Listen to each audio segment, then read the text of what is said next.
हरे विष्णु हर हर महादेव। दोस्तों, स्वागत है आप सभी का मेरी इस प्रेत कथा कहानी चैनल में। सनातन धर्म में अमावस्या का विशेष महत्व है। अमावस्या के दिन पवित्र नदी में स्नान करना चाहिए, साथ ही इस दिन दान भी करना चाहिए। अमावस्या के दिन भगवान शिव और माता पार्वती की उपासना की जाती है। इस दिन पीपल के वृक्ष की उपासना की जाती है। धार्मिक मान्यताओं के अनुसार पीपल के वृक्ष में देवी देवताओं का वास होता है, इसलिए इस दिन पीपल के पेड़ में जल अर्पित करने से सभी मनोकामनाएं पूर्ण होती है। कहते हैं कि अमावस्या व्रत का कथा विशेष महत्व है। आइए जानते हैं अमावस्या की पूजा विधि के बारे में। अमावस्या के दिन पूजा करने के लिए सबसे पहले ब्रह्म मुहूर्त में उठकर सभी कर्मों से निवृत्त होकर स्नान कर लें। इस दिन गंगा स्नान जरूरी होता है। यदि आप नदी में स्नान नहीं कर सकते हैं तो घर में ही गंगा नहाने का पानी में गंगा जल को डालकर नहा लें। इसके बाद सूर्य देव को अर्घ्य दे। इस दिन भगवान शिव और माता पार्वती की पूजा करने से विशेष कृपा प्राप्त होती है। अमावस्या के दिन अपनी योग्यता के अनुसार दान पुण्य जरूर करें, इससे हर मनोकामना पूर्ण होती है। पितृ की शांति के लिए तर्पण श्राद्ध आदि कर सकते हैं।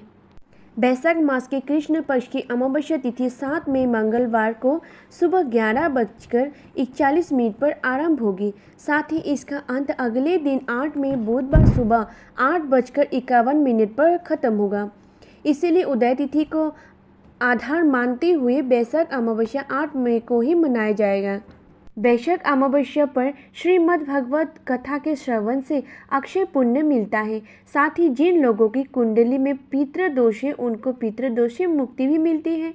इस दिन पवित्र नदी में स्नान करने और दान करने से शुभ फलों की प्राप्ति भी होती है। वहीं इस दिन भगवान विष्णु की पूजा करने से मोक्ष की प्राप्ति होती है। साथ ही इस दिन पीपल के पेड़ की पूजा करें और जल अर्पित करें। ऐसा करने से त्रिदेवों का आशीर्वाद प्राप्त होता है। बैसाख अमावस्या पर स्नान दान का कई शुभ मुहूर्त बन रहे हैं, लेकिन सबसे अच्छा ब्रह्म मुहूर्त माना जाता है, जो कि ब्रह्म मुहूर्त प्रातः 4:11 से शुरू होकर 4:51 तक रहेगा। इसके बाद लाभ उन्नति मुहूर्त सुबह 5:34 से आरंभ होकर 7:14 तक रहेगा। फिर अमृत सर्वोत्तम शुभ मुहूर्त सुबह 7:14 से शुरू होकर 8:55 तक रहेगा।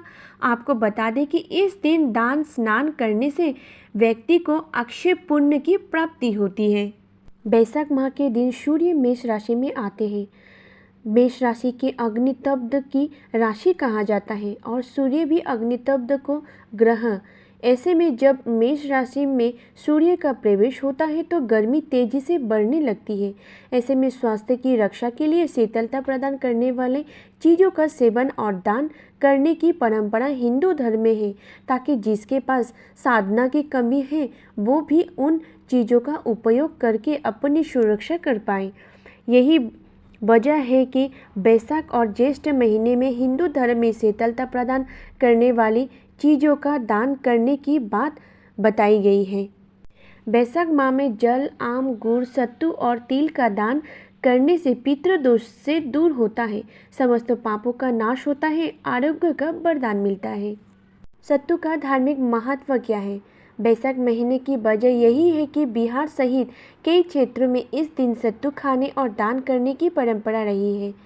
इस दिन चने की सत्तू का संबंध सीधे सूर्य, मंगल और गुरु से भी माना जाता है। इसलिए कहते हैं कि सूर्य की मेष राशि में आने पर सत्तू और गुड़ खाने चाहिए और इनका दान भी करना चाहिए।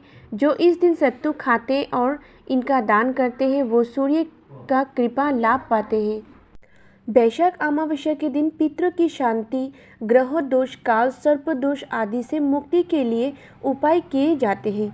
इस दिन हो सके तो उपवास रखना चाहिए। इस दिन व्यक्ति को नकारात्मक सोच बढ़ जाती है। ऐसे में नकारात्मक शक्तियाँ उसे अपनी प्रभाव में ले लेती है, तो ऐसा में हनुमान जी का जप करते रहना चाहिए। अमावस्या के दिन ऐसे लोगों पर ज़्यादा प्रभाव पड़ता है जो लोग अति भावुक होते हैं। अंत ऐसे लोगों को अपने मन पर कंट्रोल रखना चाहिए और पूजा पाठ आदि करना चाहिए। इस दिन किसी भी प्रकार की तामसिक वस्तु का सेवन नहीं करना चाहिए। इस दिन शराब आदि नशों से भी दूर रहना चाहिए। इसके शरीर पर भी नहीं, आपके भविष्य पर भी दुष्परिणाम हो सकते हैं। आइए सुनते हैं बैसाख माह की पौराणिक कथा। बहुत समय पहले धर्मबड़ नाम के एक विप्र थे। वो बहुत ही धार्मिक प्रवृत्ति के थे। एक बार उन्होंने किसी महात्मा के मुंह से सुन लिया था कि घोर कलयुग में भगवान विष्णु के नाम स्मरण से ज़्यादा पुण्य किसी भी कार्य में नहीं है। जो पुण्य यज्ञ करने से प्राप्त होता था, उससे कहीं अधिक पुण्य फल नाम सुमिरन करने से मिल जाता है। धर्मवर्ण ने इसे आत्मसात कर संन्यास लेकर भ्रमण करने निकल गए। एक दिन भ्रमण करते करते वो पितृलोक जा पहुँचे। वहाँ धर्मवर्ण के पितर बहुत कष्ट में थे। पितरों ने उसे बताया कि उसकी ऐसी हालत धर्मवर्ण के संन्यास के कारण हुई है, क्योंकि अब उनके लिए पिंडदान करने वाला कोई सोर्स नहीं है। यदि तुम वापस जाकर गृहस्थ जीवन की शुरुआत करो, संतान उत्पन्न करो, तो हमें राहत मिल सकती है। साथ ही बैशाख अमावस्या के दिन विधि विधान से पंडित दान करें। धर्मवर्ण ने उन्हें वचन दिया कि वो उनकी अपेक्षाओं को अवश्य पूर्ण करेगा। तत्पश्चात धर्मवर्ण अपने सांसारिक जीवन में वापस लौट आया और बैसाख अमावस्या पर विधि विधान से पिंडदान कर अपने पितरों की मुक्ति दिलाई। जानकारी अच्छा लगे तो प्लीज़ मेरी वीडियो को लाइक कीजिएगा। नए हैं तो चैनल को सब्सक्राइब कीजिएगा और बेल आइकन को क्लिक कीजिएगा। कमेंट बॉक्स पे आप अपना राय ज़रूर लिखिएगा। मेरी वीडियो को देखने के लिए आप सभी का धन्यवाद।